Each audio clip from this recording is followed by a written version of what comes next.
Hello दोस्तों, आप सभी का स्वागत है आपके अपने YouTube चैनल टीचिंग एक्सप्रेस में। तो हम लोग पिछले वीडियो में भाग 3 के अंतर्गत समानता के अधिकार को पढ़ा था और इस वीडियो में हम लोग भाग 3 के अंतर्गत स्वतंत्रता का उल्लेख के बारे में पढ़ेंगे। तो 19 से 22 तक हमारे संविधान में स्वतंत्रता का उल्लेख किया गया है। जब हमारा मूल संविधान बना था तब उस समय 7 तरह की स्वतंत्रता का उल्लेख हमारे संविधान में था, लेकिन 44वां संविधान संशोधन 1978 के द्वारा उसमें संपत्ति के अधिकार को हटा दिया गया और उसे भाग 12 300 के अंतर्गत कानूनी अधिकार बना दिया गया। तो हम लोग एक एक करके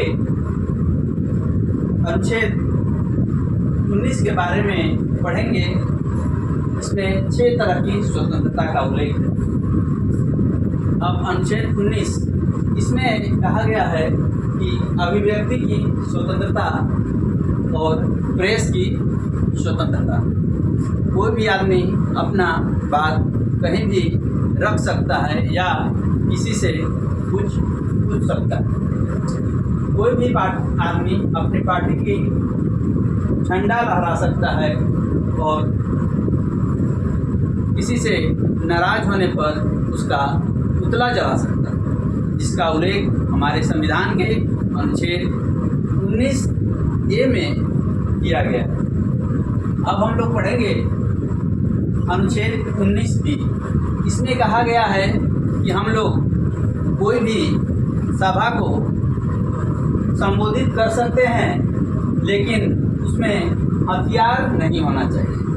तो बिना हथियार के कोई भी सभा करने की स्वतंत्रता हमारे अनुच्छेद 19B में कहा गया है।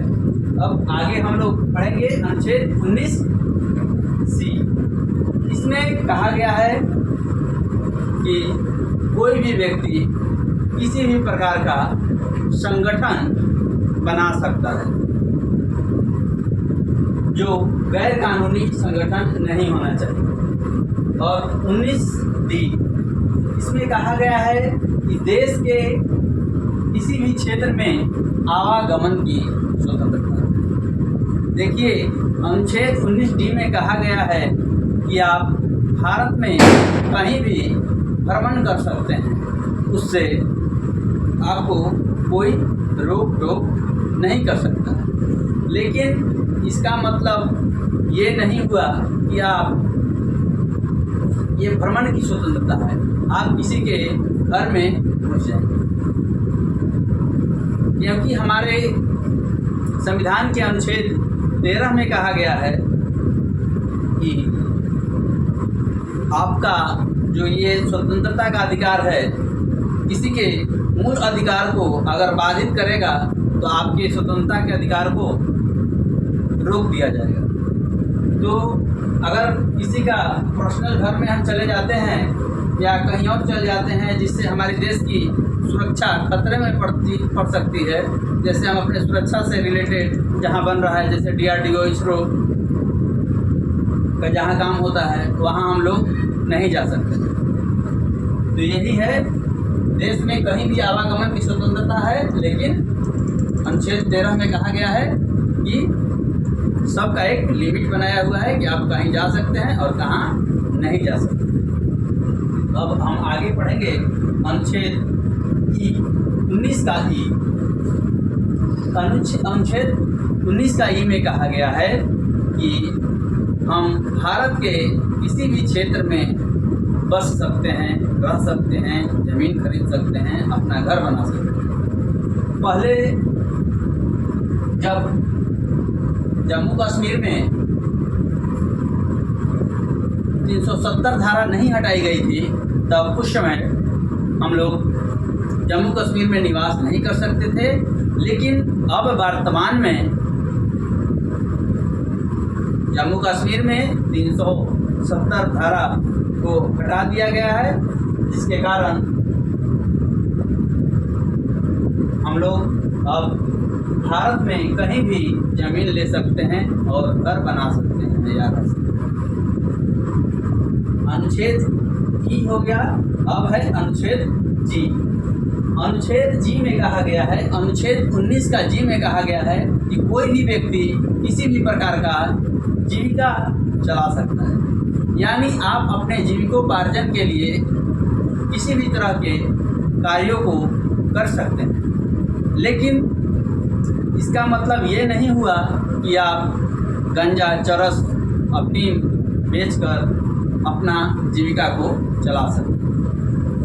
ये गैर कानूनी हो जाएगा। जो गैर कानूनी चीज़ें नहीं हैं, जैसे गंजा, अफीम, हथियार, ये सब बेच के आप अपने जीविका को चलाएंगे तो गैर कानूनी होगा। लेकिन जो वस्तुएं भारत में गैर कानूनी नहीं है, उसे बेचकर, उसे चलाकर, वैसे कार्यों को कर कर आप अपना जीविकापार्जन या कोई भी व्यापार चला सकते हैं। उसमें कोई आपको रोक टोक नहीं होगा। तो अनुच्छेद जी खत्म हो गया। और जो अनुच्छेद 19 का एक में था हमारा स्वतंत्रता का अधिकार, जो 44वां संविधान संशोधन 1978 के द्वारा इसे हटा दिया गया। और इसको कहाँ कर दिया गया? ये सीधे भाग 3 से लेकर उठाकर उसको रख दिया गया भाग 12 के अनुच्छेद 300 के अंतर्गत कानूनी अधिकार। ये प्रश्न जो है हमारे बहुत से एग्जाम में बहुत बार पूछा गया है और आगे भी बहुत बार पूछे जाने की संभावना बनी है कि इस संविधान संशोधन के तहत संपत्ति के अधिकार को हटा दिया गया। तो आप लोग बताएंगे 44वां संविधान संशोधन 1978 के द्वारा संपत्ति के अधिकार को हटा दिया गया। उस समय हमारे प्रधानमंत्री मोरारजी देसाई थे। ये भी प्रश्न एग्जाम में आता है कि उस समय प्रधानमंत्री कौन थे जिन्होंने स्वतंत्रता के अधिकार से संपत्ति के अधिकार को हटा दिया गया। संपत्ति का अधिकार जो है हमारा स्वतंत्रता का अधिकार नहीं रहा। तो इस तरह हम लोग इस वीडियो में 6 तरह की स्वतंत्रता के बारे में एक एक करके पढ़े हैं। अब हम लोग आगे के वीडियो में आगे के अनुच्छेद को पढ़ेंगे। तब तक हम आप सभी से रिक्वेस्ट करेंगे कि आप हमारे चैनल को सब्सक्राइब करें, लाइक करें और कमेंट करें। Thank you very much.